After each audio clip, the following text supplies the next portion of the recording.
Well, without further ado, we look forward to hearing you read your work today, Diana Hayes. Thank you, Sherry D. Thank you very much for inviting me to this wonderful event. I'm going to actually start with 3 poems that I wrote back when I first met Sherry D. She came out to Salt Spring for one of our festivals that we organized, and then I joined her in Calgary that next September for a writing retreat, sort of an informal writing retreat at her family ranch. And it was actually a very productive session. And so these first 3 poems date back to then. And the first one, Fallen Angels, is dedicated to Sherry D.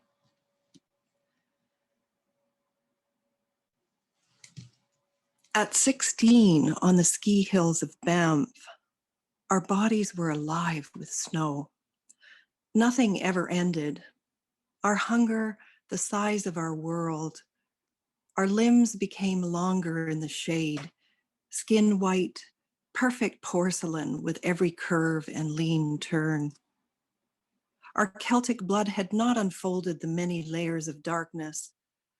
How when we learned desire, we also learned the suspended music of our hearts.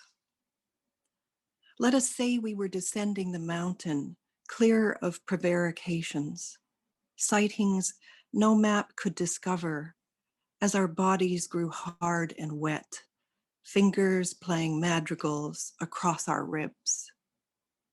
Let us say we were exquisite dancers, with all the savage epiphany of a Chinook, with all the intention of summer, all appetite for our lovers as they made melting angels in the fallen snow.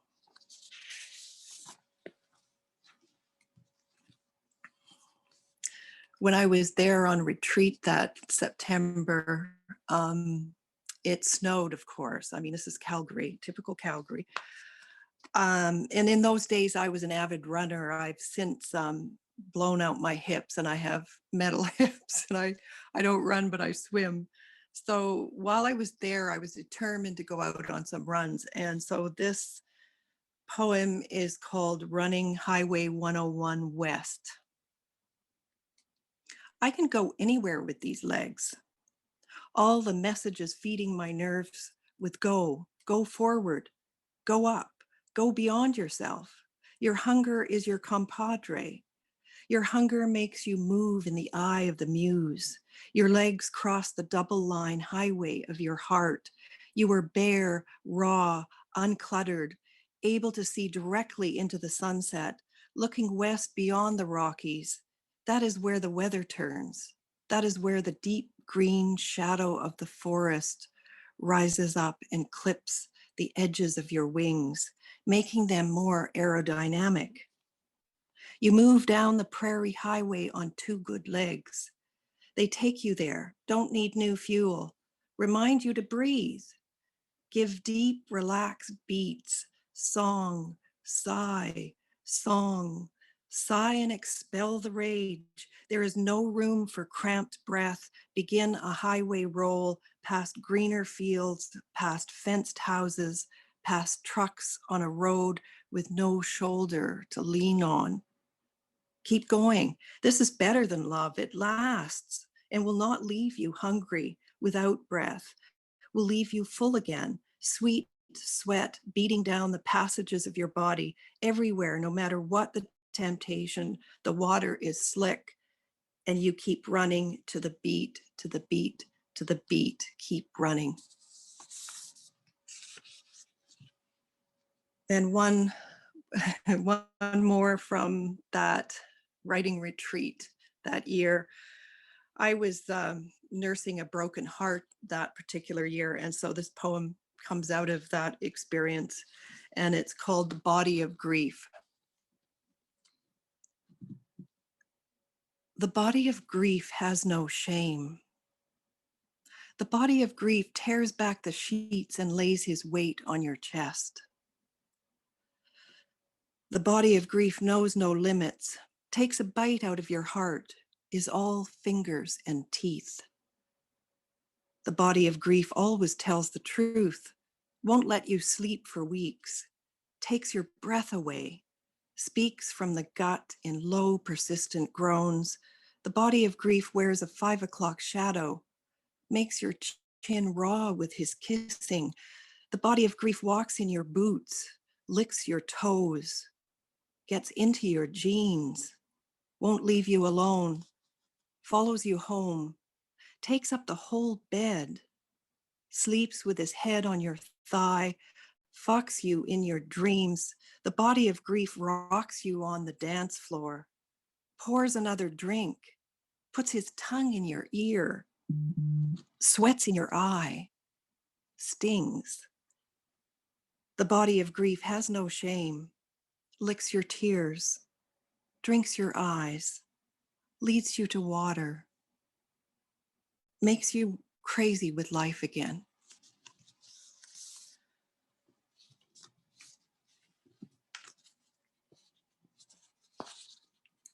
The next poem is a kind of bridge between Alberta and BC. It has imagery from both provinces, and it's called Teal. A certain breed of grass in spring, on the edge of prairie, under late day's light. A memory that persists beyond age and reason, beyond lapses we blame on the body's weariness or distraction. A light that grows roots in the dark, lifts nightmares from the heart's eye, ushering grace and music. Mysterious, always elusive, not blue or green, not melancholy or envious. A good day at sea, the light bouncing from waves, southern horizon, sand an invisible distance away. The Irish rock, the rose crystal's half brother, the lake that swallowed the mountain.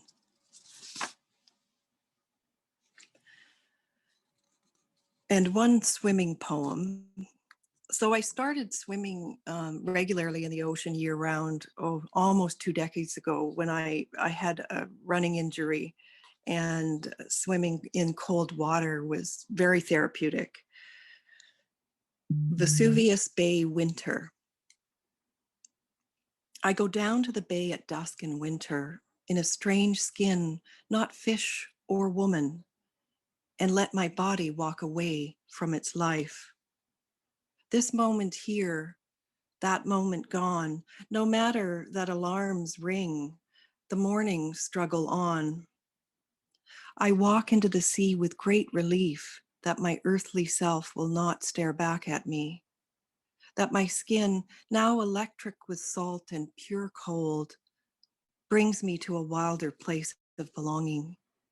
In the company of seals and starfish, all eyes and whiskers, all rays of tangerine and mauve. Here I sing to the great Neptune of this wet sanctuary. I am here, I have arrived, without burden or restraint, ready to swim into my life, now clear, no cloud or fear, nor loss. How am I doing? I have just 2 more poems. Good. So at the beginning, when all the news broke about COVID early last spring, I think it was actually February when I started hearing, and there was a lot of speculation about the wet markets and that the virus actually jumped from the animals in the wet markets. And I heard about the pangolins, and I did some research, and I watched a really incredible documentary about the pangolins, and there's a society in Africa that is trying to save them. And they are, in fact, the most poached animal in the world at the moment, and they're poached for their scales. So this poem is called The Year of the Bat. Pray for the pangolins. Their only defense to curl into fetal stones, hide from sight, their tongues, their tails, this fright. eyes following us into the ground.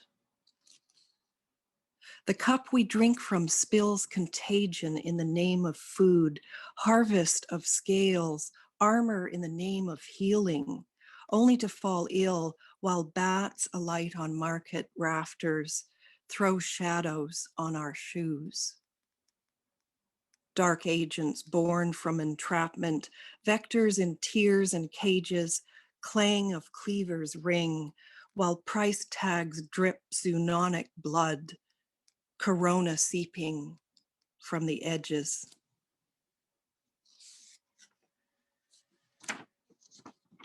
And I'm going to close with an elegy for the American poet Linda Gregg, who I'm very fond of. Linda passed away March 2019, I think it was, the same month that W.S. Merwin passed, and he was also one of my favorite poets. The poem is a cento, which means it's constructed from lines and phrases from Linda's selected works. Elegy for Linda Gregg. Your hand, your lost face is still here. A woman, canning when there's time. It will be very cold soon. Already the dark reigns. I take the heaviest things and make them joyous, love said. I know what death will do. What is beautiful alters, has undertow, and the silence. I walk toward the sun, which is always going down. Sweet being, if you are anywhere that hears, come quickly. I think that's probably time. I didn't. Thank you, Diana.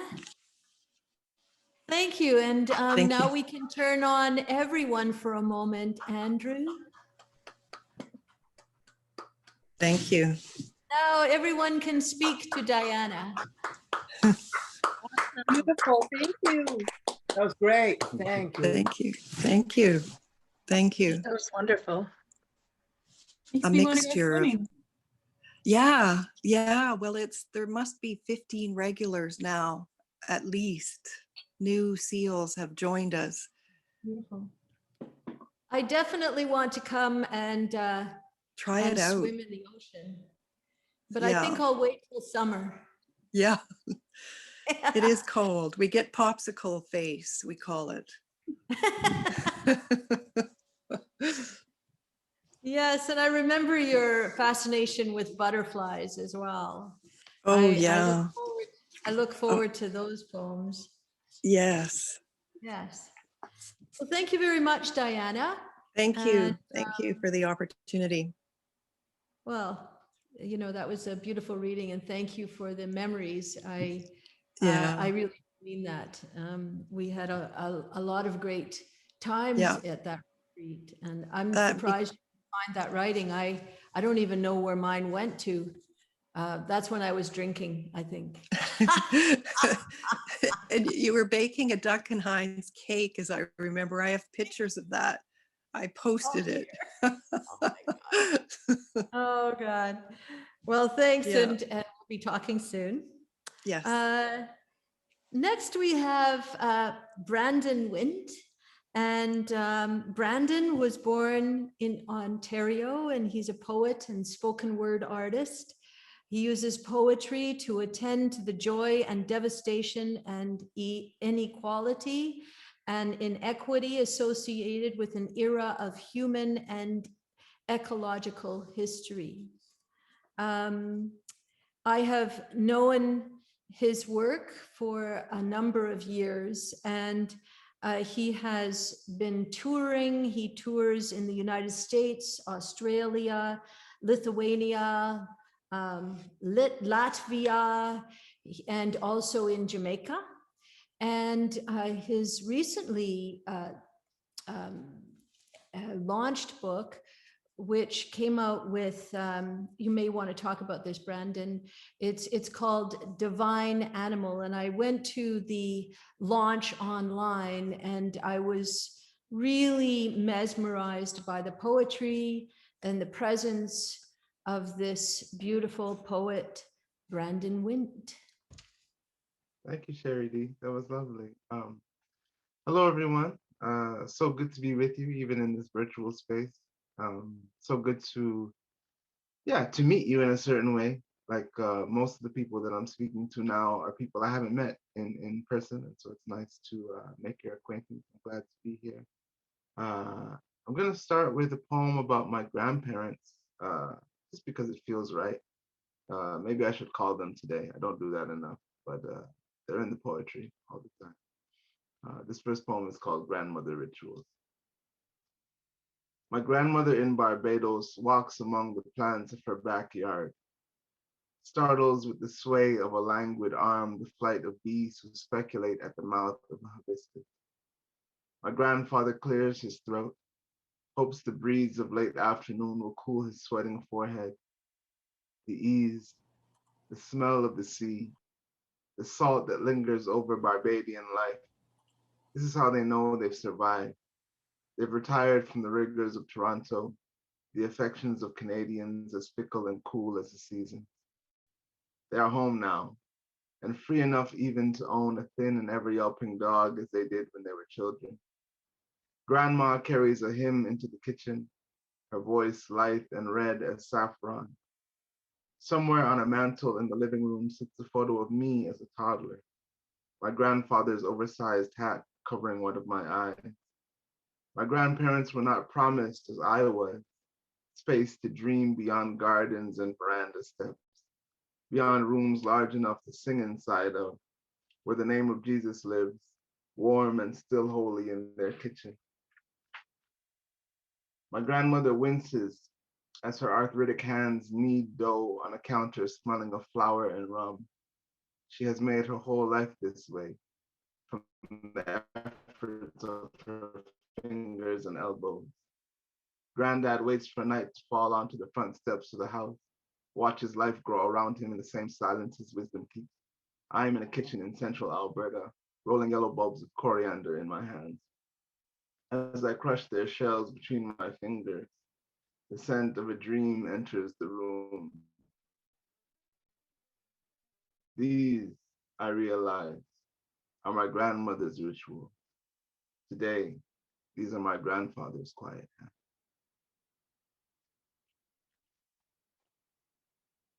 Thank you. It's being a spoken word artist, you kind of rely on like a certain amount of cheering or whatever as a way of like pacing your set, but there is no, I'll have to defer the cheering until later, but that's fine. I can feel you. I can feel you. I'm glad we're here together. As Sherry D mentioned in my bio, perhaps naturally, there's a certain amount of eco grief or climate change related anxiety that I carry. Not every day, but often enough, and it makes its way into the poetry. And so this next poem is called Antidote, and yeah, there's some grief in it. In my worst hours, I auction this dark cathedral of flesh, test the angle of my spine against casket pillows. I do not want to leave, but headlines crush me. A massive wildfire is burning in Manchester, Riverside, in Prince George, Australia. A scientist curses, burns a globe on TV, and the metaphor scorches my heels. I think my skull a solarium for a single roving flame. My oldest friend cautions me against despair, self-pity, tells me to resist, write a poem, says, there is still so much to do here. Let me sink my hands in lavender, stretch my naked limbs before a mirror, let sunlight kiss my eyelids. When I go, let it not be with my head bound in newsprint, apocalypse, and ink stinging my eyes. When the soil calls, let me go a burning planet of my own, hearth of spired bones, sacrament to the earth that held me.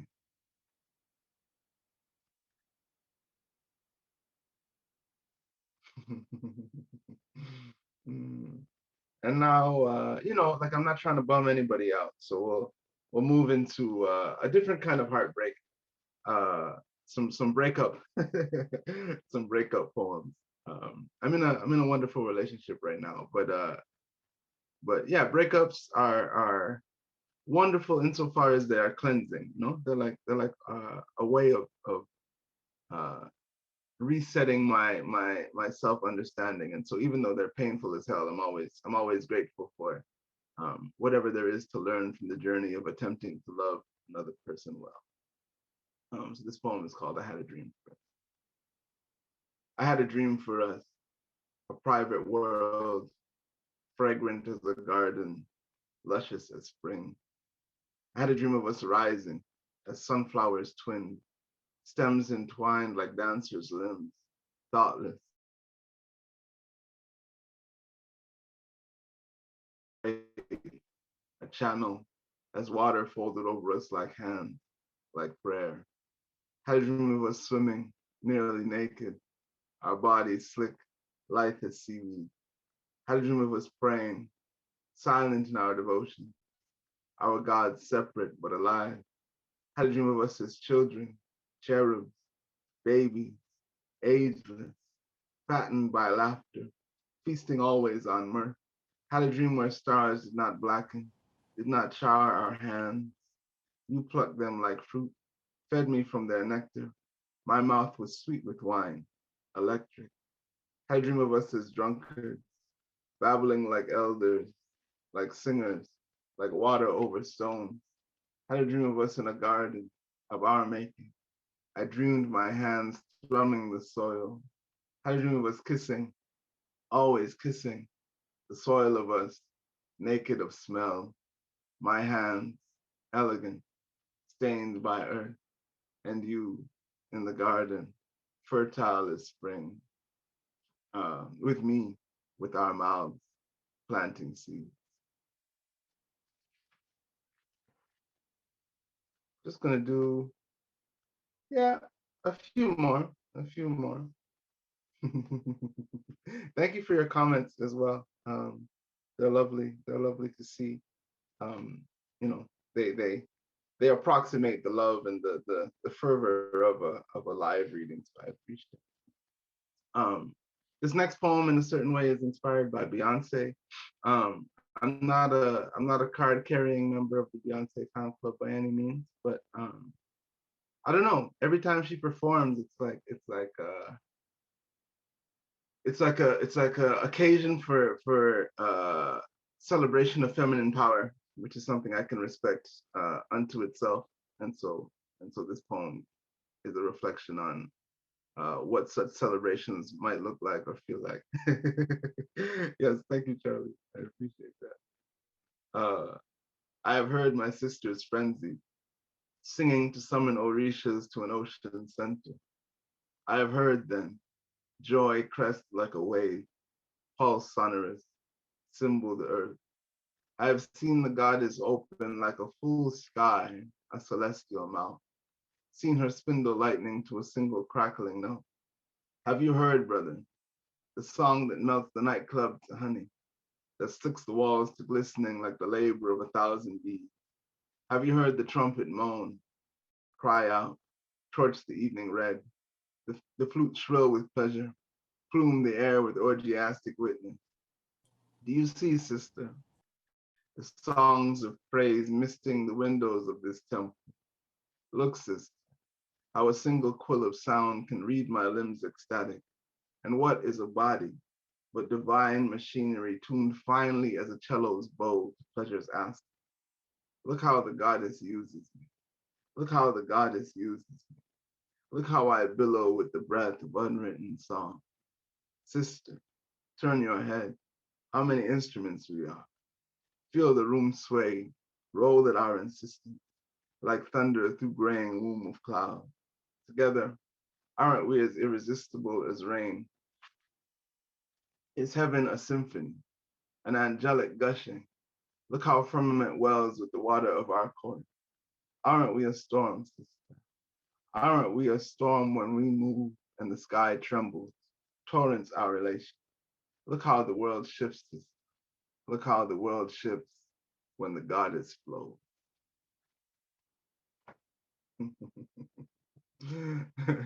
I don't know if it's just me or if it's everybody, but the only person I can see right now is Sherry D, and it's nice. It's like we're having an experience where where I'm just like watching Sherry D react to the poem. It's cool. It's cool.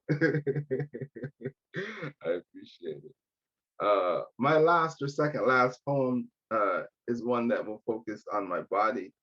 I'm writing an essay right now about the ways in which my poetic practice is a sort of aspirational practice, where it's like the poetry itself is not the healer, but it clarifies for me what healing requires, you know. And so I write about my body a lot because it seems like my body is like the foremost pathway to my healing ultimately, you know, as a person with a visible physical disability. Like my body has always been a contentious thing, you know, like the notion of limitation and freedom as it relates to the disabled body has always been a little bit muddled for me. And so I write about my body a lot because it seems like the surest site of liberation for myself. So with that said, this poem is called Body, Anthem and Prayer. Oh body, rustle the air, bless dandelions with your long shadow. Toss your reflected gaze into jars of honey. Offer your fingertips like figs to the mouths of lovers. Gather in your hair the thicker tape of cherry blossom. Give your scent to water, to a river, a tincture of your held breath. In every gesture, swim, make the chest a splintered sea, be a moonlight, a devotion tireless as winter. Be, if you must, a singular anthem. Soften the brutally human. Sing with the corvids instead. Body, I unleash you from mere puppetry of flesh. Unspool you, unscorn you, unmake your map of bruise. Blood and dance you, nectar you wholly, unghost you, conjure and mystique you, unmyth you, elastic your bones, luster you, incant your latent shades, mango scent, lilac your hair, tender skin, essential you in oil, anthem and voice, intone you, spark you divine with song. I untether you, body, from museum of race, unchain you from treadmill of capital, release you now into fields of marigold, the archways of sunflowers bend, body, tired animal, I fill your mouth with water, blue silky, in spirals of wind.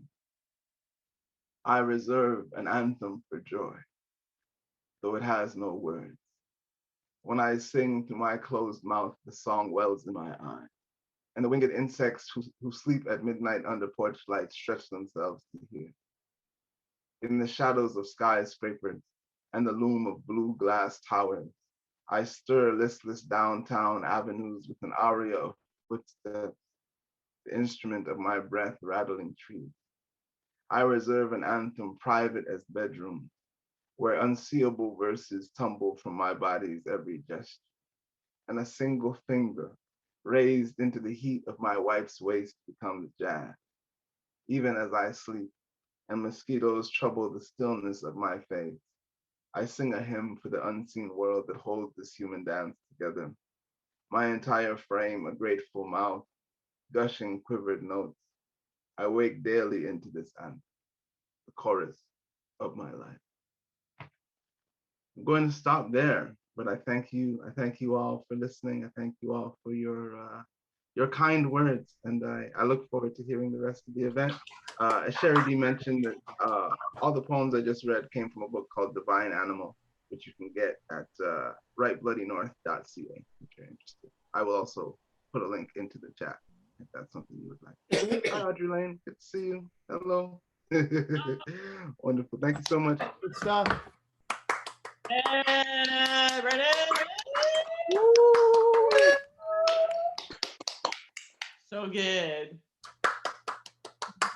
As Kathy Petch, as Charlie Petch so aptly put it, you have such a beautiful heart, and your heart just came through that reading so magnificently.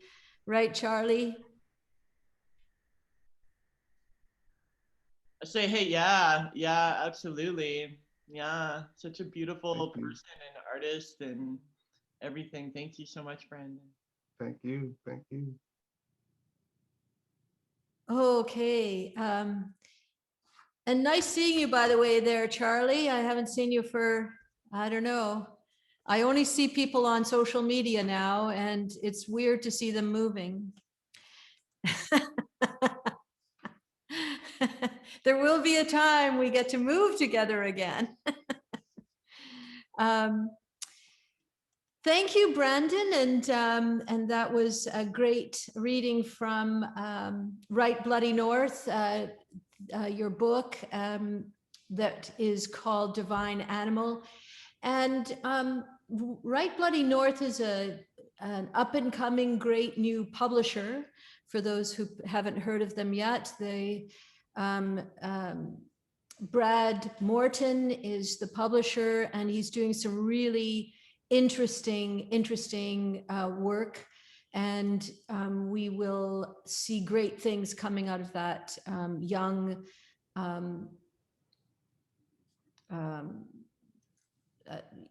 publisher, and they're associated with a publisher in the United States. So I think there's going to be some nice connections made there.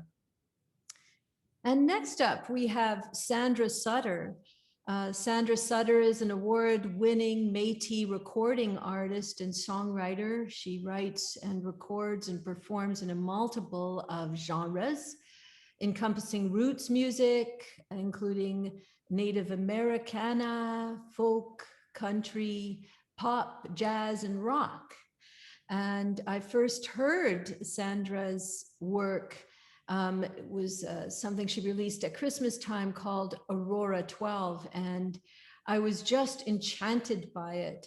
And it is a work that builds on the theme of her Truth and Reconciliation release in 2017, which was called Cluster Stars, which shares stories about culture, history, challenges, strength, beauty, and resilience of Indigenous peoples. Aurora 12 builds on that, and it's just a beautiful piece.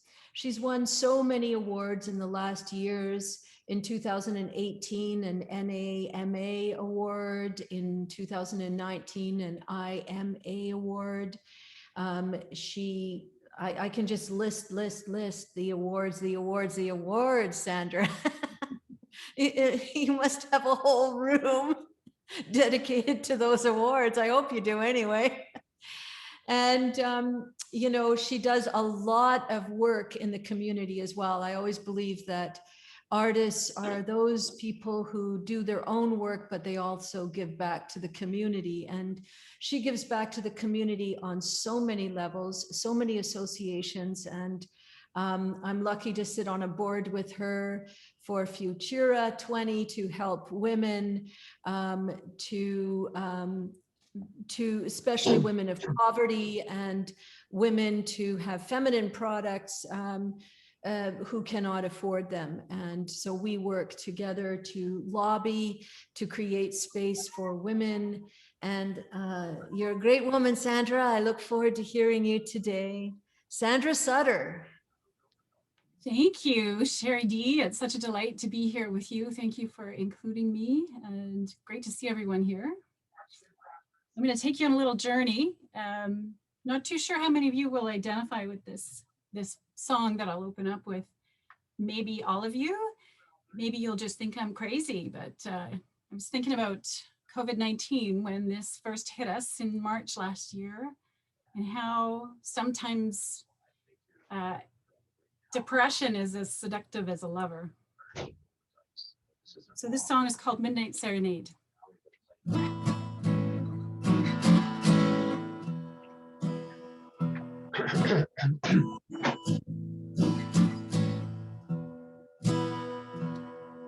Silence, don't you bother me no more.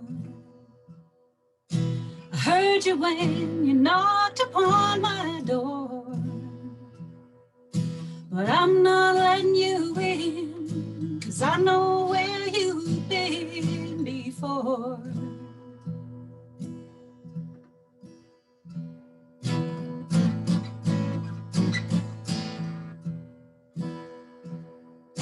Lonely, I don't wanna see your face.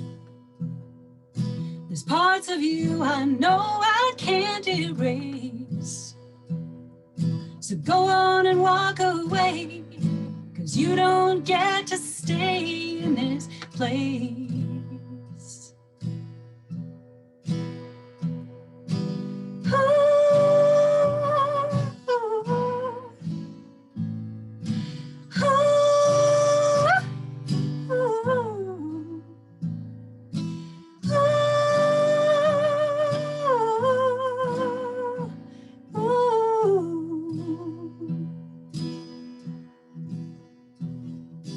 Midnight serenade me.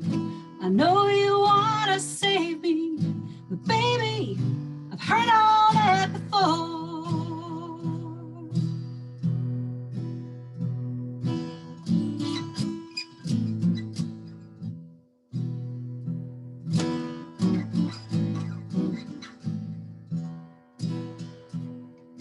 Midnight, you know you can't be my man. Midnight, you just need to understand. So sing your serenade, but hear me when I say walk away.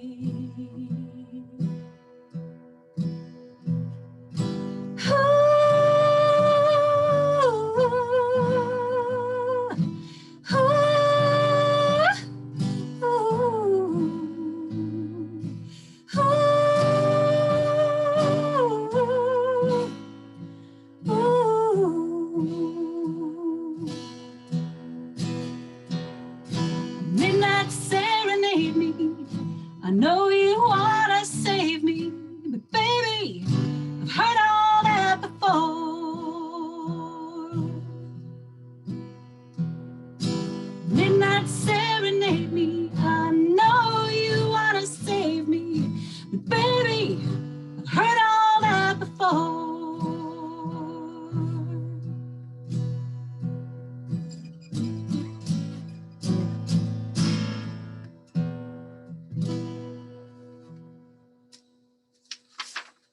Thank you. So I'm going to take you on a little bit of a journey. Thank you very much. And this next piece is called Hearts Are Funny Things. And I'll wrap the session up with a song as well, but the ones in the middle are all poems or pieces of prose. Hearts are funny things like paper. They're supposed to come in one color, but creative interplay changes the shades to purple and yellow and orange, like bristleboard. Hearts are funny things, like ships.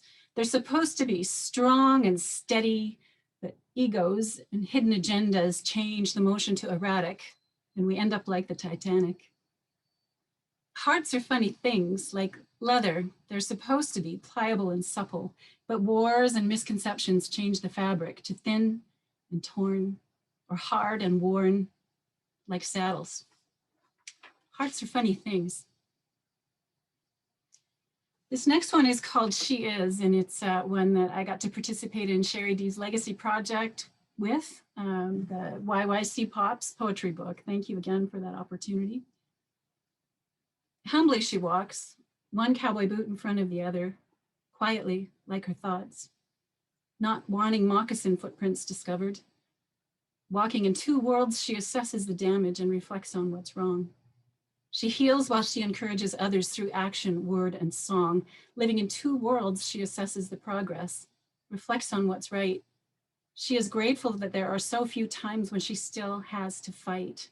Disciplined, she remembers a time when she was not able to choose, when she was not able to love, when she was barely able to move. But she did. She did. 5 frostbitten toes in one Catholic residential school shoe. She is wise, and what else could she do?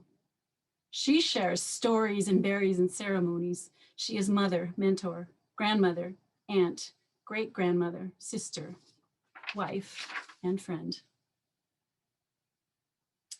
And just because some of my subject matter, thank you everyone, is hard, I'm gonna insert some light pieces so that we can take that little emotional journey together and not feel too heavy. This one's called Like We. Textured dewdrops beneath bare feet. Sweet green grass, youthful, like we were. Thick concrete under leather, bland, bare substance. Boring, like we are. Quiet. Memories invading conscience. Creation, calm, calamitous. Careful, like life is. Loud, reality presenting barriers. Proud, pompous pretender, power monger, like we've become. Rich, fragrance entering atmosphere, soulful, simple, serene, sample, like we will.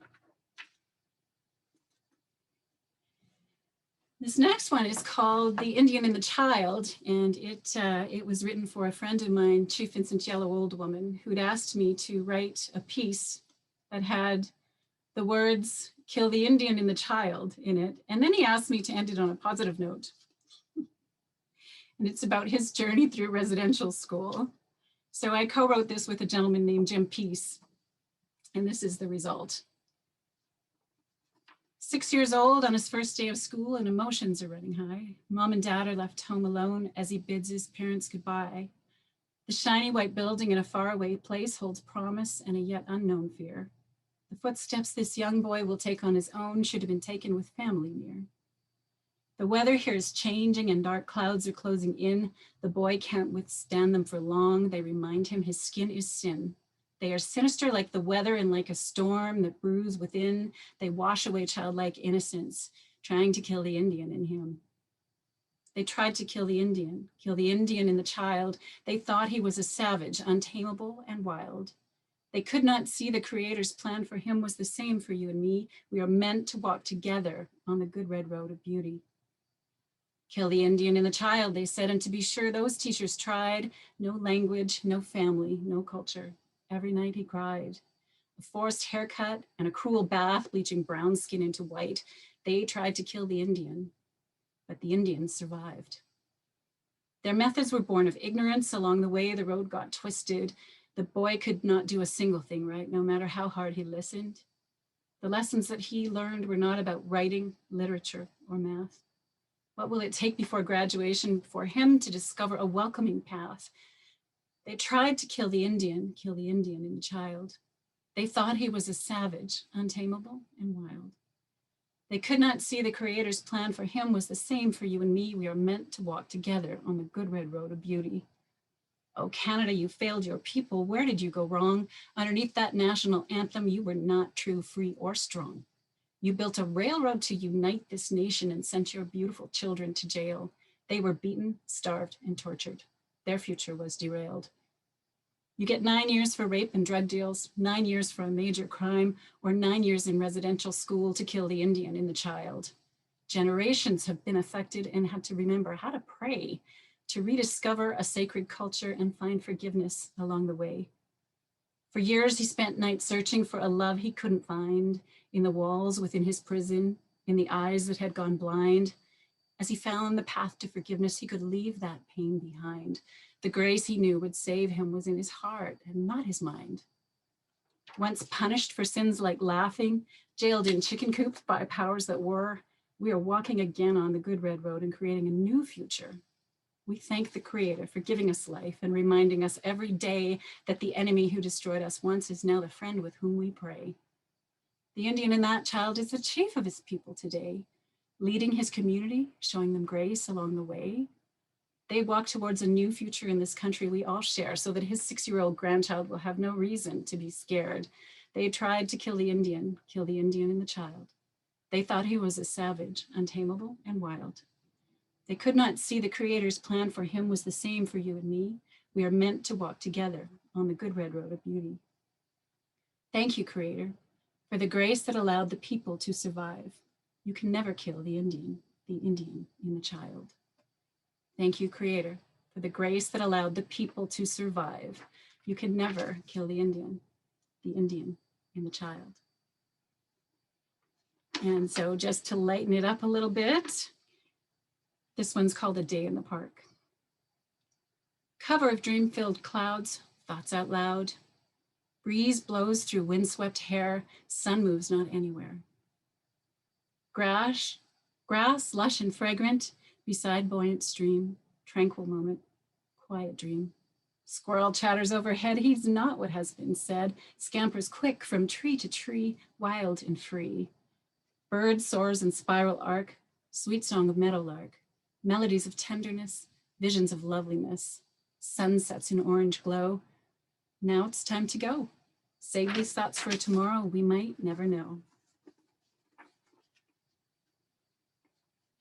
And this one is called Forever, and it was written in a pub, and I don't remember who I wrote it about, or if I actually hugged her, but you'll hear in the words why that comes in. It's called Forever.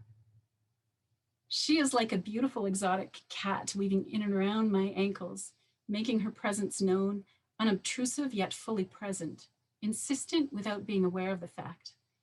I reach for her to hold her in my arms for one moment, to listen to her heartbeat, that welcome purr of a contented feline while she remains in my embrace. And suddenly, gracefully, she moves on. She is between missives.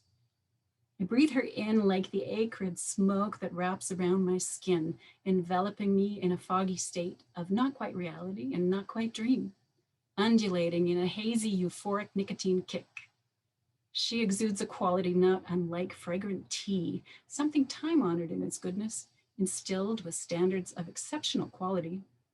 I am steeped in the love she freely gives to me, and I recognize the tradition that is forever. And I'm going to finish this off with a song that's kind of about all of the work that you all do. It's about the gift of being able to share our messages. It's called Song of Heaven.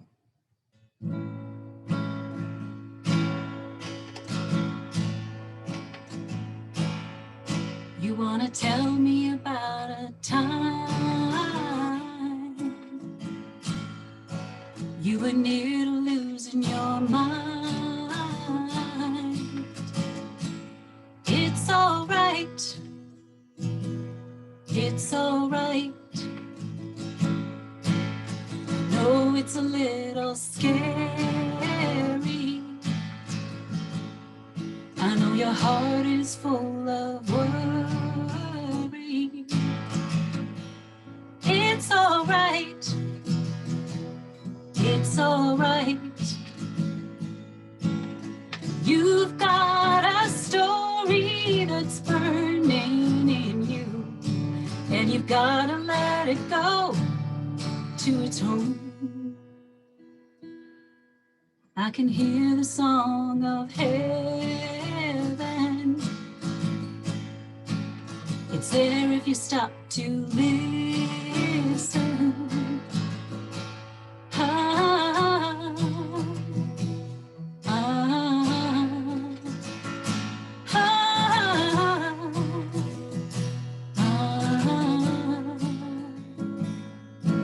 Can you feel the angels gather? You know they've come to hear the stories.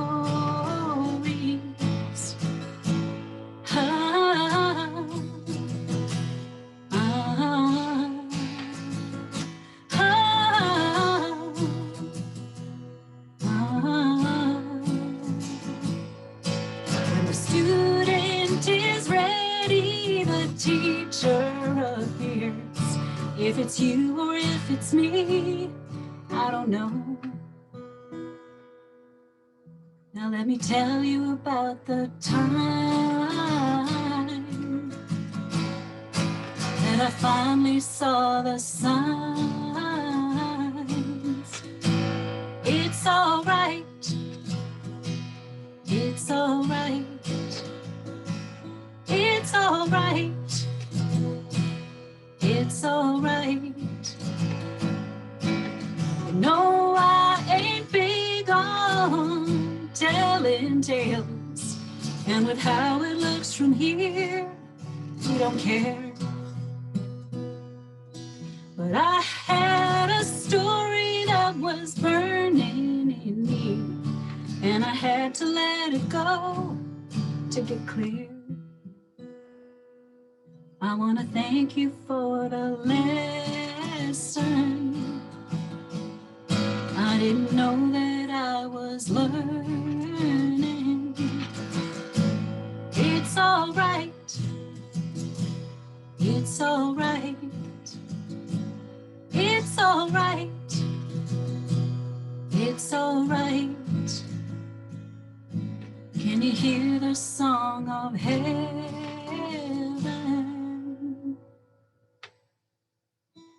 Thank you, everyone. And hi, Dad. Woohoo! Woohoo! Wow. Well, thank you for a beautiful set, Sandra. Thank you. And thank you for sharing the poem about Rose Crowshoe, which is one of my favorites of yours, as you know. And if you don't mind putting information about how to get a download or whatever it is of Aurora 12 in the chat, then people will be able to listen to you on their devices, whatever that is. Thank you. You bet. Yeah, if you can do that, that would be great. And thank you for being here with us today, and I'll see you soon. You sure will. Thank you. We have work to do. Okay, now I stay on. Next this afternoon, we have the great George Bowring.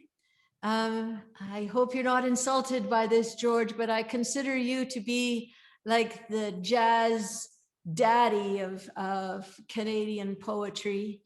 I've always listened to you, and you awaken my jazz heart, and I just love your work.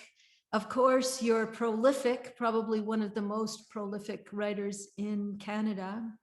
Two-time winner of the Governor General's Award and shortlisted for the Griffin for Poetry, BC Book Prize, Stephen Leacock for Humor, and BC National Nonfiction Prize. In 2002, you were appointed, I don't know why I'm addressing this to you. I've lost my mind, obviously. Okay, I'll address it not to you, but to the world. In 2002, George was appointed as the Canadian Parliamentary Poet Laureate, and that same month made the Officer of the Order of Canada. In 2004, George was awarded with the Order of British Columbia. In 2011, he received the Lieutenant Governor's Lifetime Achievement Award for Literary Arts and the UBC Alumni Achievement Award. Bowring has published 36 books of poetry and edited dozens of books of poets, books for poets across the world. The accolades continue with the 1969 Governor General's Award for Poetry for his book, Rocky Mountain Foot and the Gangs of Cosmos. I really feel honored that you will be reading with us today. And I've enjoyed arguing with you over the years, and our arguments always end with laughter. And I appreciate you as a man and as a poet. Without further ado, the great George Bowring. Geez, thanks. You didn't, did you point out that I lived in Calgary for 3 years? And that's one of the reasons I have a deep, deep respect for you. You managed to live in Calgary for years and years and years without going crazy. I love it. I don't know about that, but I'm back in Vancouver now, so um, I will take on the Vancouver craze. Hi, girl. So I was for the years I don't know, the last 5 or 6, 7 or 8 years, I've been writing poems that were almost always made of one stanza of about 5 or 6 beats in a line. And I really like working in that form, but now I've become really old, and really, really old guys, for some reason or another, like to go back and do little tiny, delicate poems. Like probably the best example being William Carlos Williams, who, as you know, was my spiritual father. So I'm going to read some little, they're not delicate and they're not great, but they're small. So you don't have to listen really hard for very long. Every day now, in my 9th decade, I am newly educated by small things I was educated by when I was little, when my arm was half as long as it is now, when I knew for the first time the big earth was turning over with me able to stand on it. You ever get that feeling? In a big burnished wood, but incidentally, most of these don't have titles. So, in a big burnished wood university elevator, a girl new from the country held in one hand an orange for me to cut open 60 years later. I always feel like I should do those twice.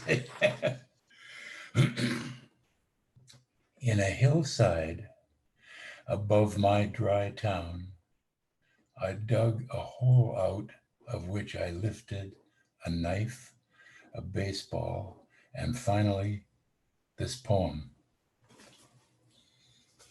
That was in the hills just outside Oliver, BC, which is now known universally as the wine capital of Canada.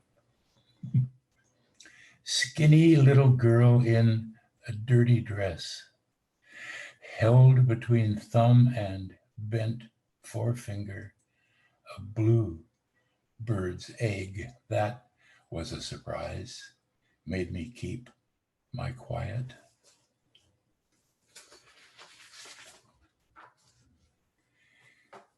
She dresses for success, but looks at me and holds a gold tooth to the light. This, she says, my grandfather gave to me if I would sit on his knee again.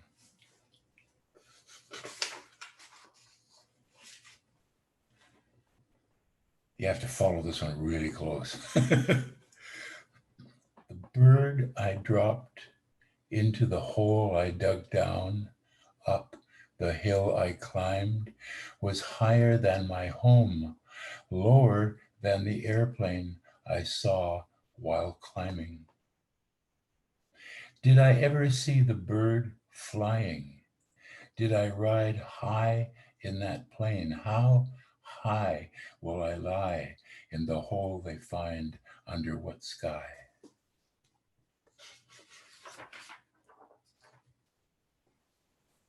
The stars.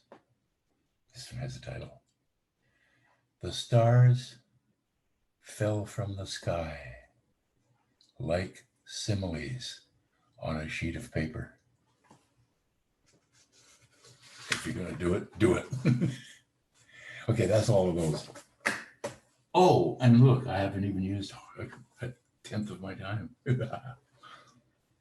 I've known Fred Waugh. I just figured it out. If I look out my window here in West Point Grey, I can see the window of my rented room a block and a half away, where one day Fred Waugh and Lionel Kearns arrived in a little car and said, maybe we should start a magazine. And I said, okay, let's go see Warren Tallman. And we did. And that's how Tish magazine started 60 years ago. Frank O'Hara's son. That's S-U-N. Frank O'Hara's son slept. Don't you love those verbs? Slept, crept, swept, wept. They are so sincere, especially late at night, or when the light is a clipped fingernail in the morning. Frank O'Hara's son slept, but he didn't hardly ever. He stepped over sleeping relatives. Till the end of his life, he was stepping over everyone who wasn't coming to the bar or just as far. I said sincere. Frank O'Hara's son kept his word, met him coming round the far side, the quiet side, the neap tide. That was all true. Frank O'Hara was famous for never sleeping, and died when he was hit by a vehicle on the beach. Or he died the next day in the hospital. Basura is a Spanish word for garbage. So you might say this is a garbage poem. Has happened before. I am so happy just to be with hers. A phrase been going around in my head where the mortality has set up shop, probably. I don't know. A normal eventuality. But when she's far away from me, I'm awfully blue. The way blue used to mean awfully blue, like a roadside someone threw basura into, a ditch used up stuff ends down in, used up being the way old writers are made to feel. It could happen to you, just as sure as the boat to Hades does not slow down to let you look at those daffodils, saying, is that too much to ask? You had your chance to admire the posies. I told you you walked too fast, and now she has to slow down just to be with you. If I could only play my cousin Russell's saxophone, I would play all the long, slow pieces, waiting for the bass player to give me a lift up, waiting for her to end the young brass childhood of the blues. There's your jazz poem. Where am I? He looks at watch, sees that he has another hour. Only kidding. A town without. There's lime jello in the, did you ever hear a poem that started like that? There's lime jello in the fridge. Cupid wears a smile. Everything is cool. As we said in the 1940s, it must be jelly because prose don't shake like that. It must be love-o keeps you warm on a day without poetry, a town without poetry. That's where I was, a boy with many friends, invisible to the naked eye or you, a dream I had in the wide awake sunshine, a better day to come where Cupid wears a simile, meaning this ain't for you, boy. You head up the road to poetry, take a left at the 50s, just keep going till you outrun the arrows, work hard and get yourself a fridge to hold what you need at night. That's hard to follow, isn't it? I'm just saying, you gotta buy the book that's gonna come out in so you can see what was going on in that poem. That book, I titled it, it's coming out next year. I called it Barefoot Gringo, but my publisher said, not a chance. So I don't know what it's going to be called. Barefoot Gringo is such a great title.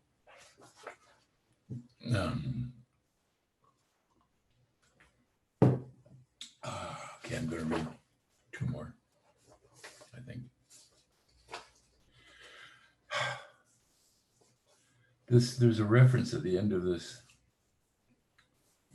poem to a woman that I've known for many, many years and hardly ever seen, and used to, well, she's wonderful. An oblate sphere. Did you remember in school you found out that's what the Earth was, an oblate sphere? And then weren't there some monks called oblate? And I used to wonder, are they sort of the same shape as the Earth? I don't know. An oblate sphere. When we fall in love, we do not tumble for perfect features, not for the ideal neck, not Max Factor, guy got everything wrong. We love a quirk, an irregular turn of some foot or phrase. Oh, that was just right, we say. And there's no way of backing it up. We just hold it to us as our own, so it doesn't matter who else would know, as if a dog or a heart skipped and no one else noticed. Wendy's ankles were a little thick. Franny had a voice no one else liked. The Earth, remember, is an oblate sphere. When I was a forestry marker, we abjured imperfect specimens, and I wondered why. When I fall in love, it will be forever, we sang and half believed. We had spaces to occupy in our own young brains. Surely the Garden of Eden was lovable because we brought in the imperfect. I'm telling you, I hope Evelyn never did get that crooked tooth fixed. I sent that poem to her. She lives in Switzerland. And she said she did get it fixed. That's okay. I still like her. Now I'm going to choose a poem to read out of these four. Okay. I'm going to read a poem from my brother. My kid brother died a couple years ago. And this is, whenever friends of mine die or get awards or get married or something happens, I write this form of poem made out of sentences for them. And this is for my brother Roger, who was 10 years younger than I. This was not a good year of my life. It was 2016 and 17. My mother died the night that guy got to be the president of the United States. Someone said she was putting in her vote. Then my sister died a couple months later, and then my brother died a couple months after that. So this is one for my brother, Roger. Mr. Stay. Usually I thought of him as a better version of me, left-handed like a mirror. He had a singular way of walking, which was just like Uncle Jerry's singular way of walking. When I first knew him, he stood in his crib across my bedroom, plaster of Paris around his head.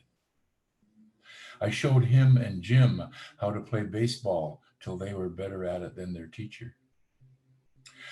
I was hungry to circle the world and could not understand Mr. Stay at Home. But I always felt as if I were home at his place. My ghosts stayed at the door. His secret life was lumber. My secret life was tree fruits. We drank beer together after work. Our mother said, I gave you the same 4 letters for your first names. Learn to spell. We stood in the valley where they turned brown to green, and neither complained. There is a left-handed soul walking around the South Okanagan, and I think I know who he is. Oh, Jesus.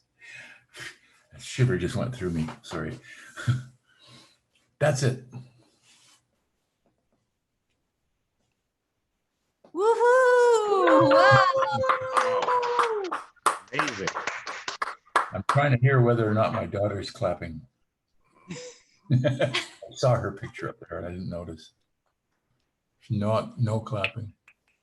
Oh. Yay, George. She's a chip off the old George shoulder. It's amazing. Imagine that, this kid, like I was there in the room when she was born, and here she is on some kind of device coming across the world. It's become incredible. Unbelievable. Remarkable. Yeah. And according to the feed, everybody likes the title Barefoot Gringo. Yeah, see? Okay, you just tell my, See? yeah, I'm going to tell my You might want to pass that message on to the publisher, just saying that everyone on the feed was going, we like it, we like the title, keep the title. I hope Linda was one of them, because she knows what that title specifically means. I mean, everybody knows, yes, but no, it's just that a lot of the poems that refers to take place in a place that we used to meet every winter, and which unfortunately we haven't been able to meet for the last two. Oh no, not just for this one. We met last year.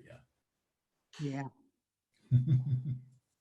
I think that would be a lot of fun, you guys. I think next time you go, maybe just send me a note and invite me. I'll pop by for a little while. You like fish? I do. Okay.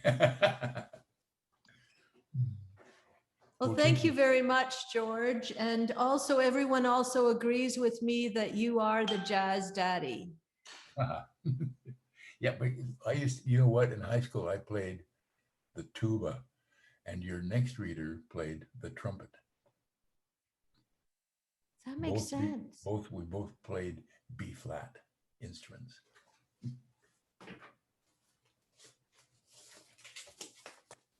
Wow, that's interesting. And with that, I will continue on with this great day of poetry. Fred Waugh, he lives in Vancouver and also in West Kootenays, and he also once lived in Calgary.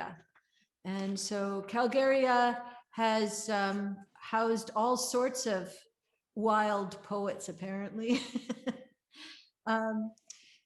Fred's recent books include Sentenced to Light, with collaborations with visual artists.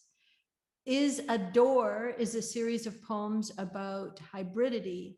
And I assume that they also have the visual artist overlay there. I'll get you to talk about that if you would like to, Fred.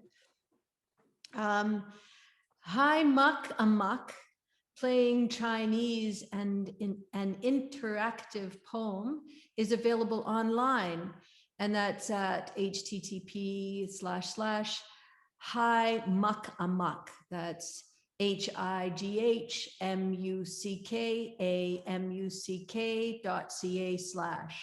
And if you don't mind putting that in the feed, Fred, then people can go and check it out. I think that it's something everybody will want to do. Scree, the collected earlier poems, was followed by a collection with Rita Wong, Behoven, a poem As Long as the River, and that came out in 2018, also seen at www.riverrelations.ca/new page. If you don't mind putting that in the feed as well. It's a great way to check out people's work, especially when they're working kind of multimedia poetry and with interdisciplinary interactions, and a series of improvisations in B flat, maybe. Music at the Heart of Thinking, that was published in 2020. Without further ado, Fred Waugh, one of my favorite poets.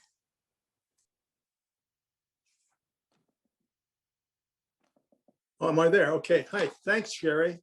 Thanks for having me to this event. And so nice that you could put us together across the mountains, across the Rockies this way.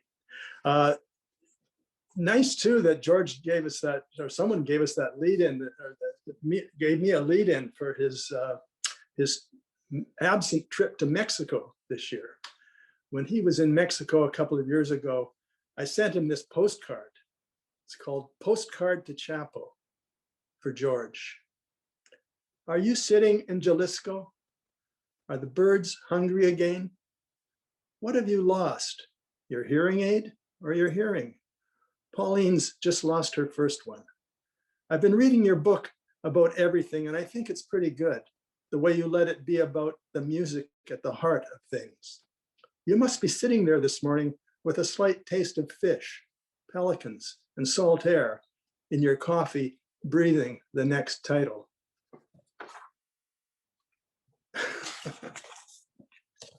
Okay, I'm just about as old as he is, but I haven't got to write.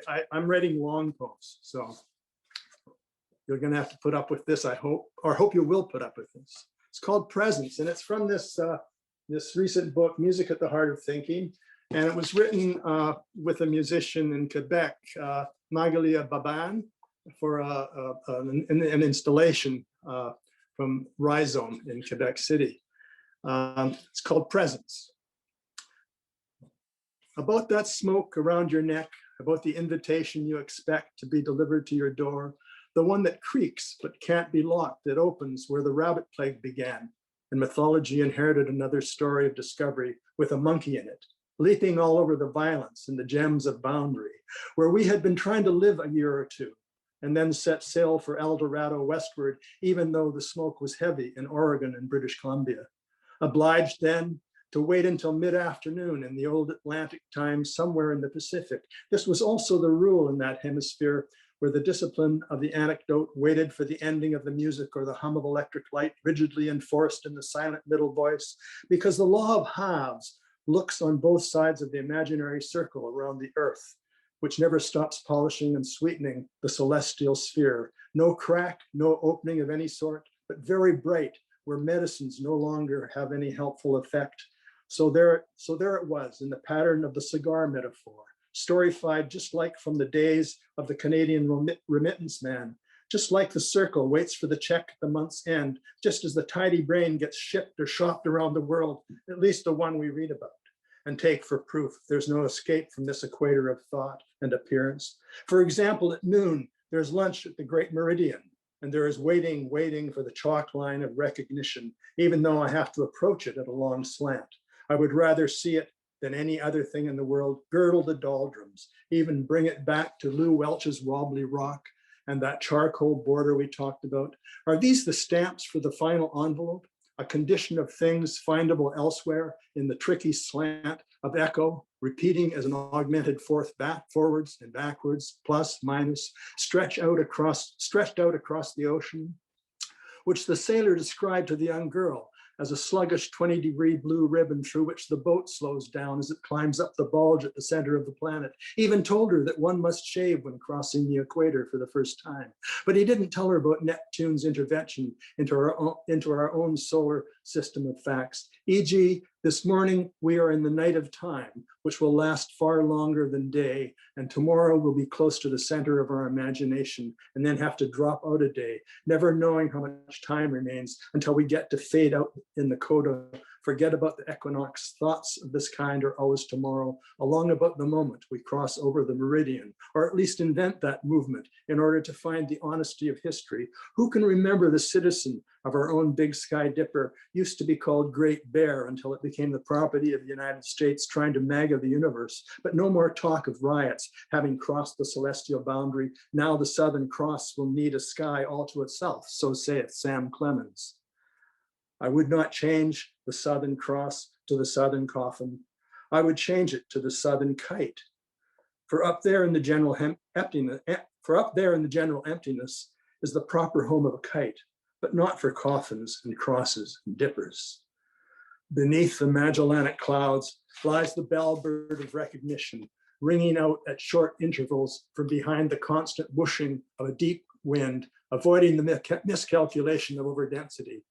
Where should we be for solace within this perfect fiction? The withering heat from the northeast brings on stupendous drought, tracking its own thread of dementia through the doldrums under a constant ringing of each note in the augmented interval of Krakatoa's equatorial smoke stream, or a westward river of Indonesian exhaust, or Quito's breathless haze, chased into the hillsides, smoldering in Sumatra now that the Amazon's part of the desire for new news, burning at the hemline where presence is, where it should be right in the middle. If the map has no beginning, just the skirt of our globe dressed up for the plan of our violence, if the plan of the body moved by those clouds of Brazilian smoke, then each of the presidentes drift to the equator's inner chamber, where doubloons cast in silicon dress their greedy skin, each cold layer embossed with magnetic poetry under a Star Wars letterhead, and the incessant sonic booms of natural resources pave the way for the next cricket farm,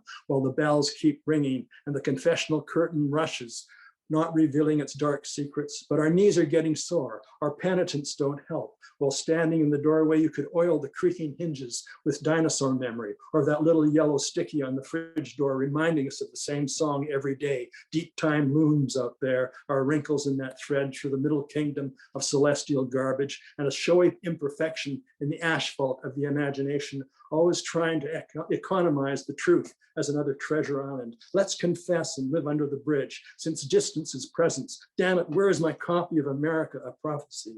Is this the chain of memory that resurrects Albion's cliffs? Is this where I'm supposed to meet you? Is this the door that's never locked? Is this the creek where Loki died? Is this river just the smoke around my neck? And if so, why not make the smoke a door? Thanks for putting up with that. That's a long one. I'm just gonna read one more, I think. And this is my friend Doug Barber in Edmonton. It's called Another Song. Ornithology is a contrafact, a newly created melody written over the chord progression of another song. Ornithocide is that heron bleeding in the lake, its neck severed under the swoop of an osprey. Flip side of another song.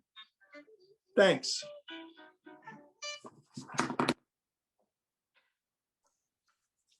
Thank you very much, Fred. And everybody can come on.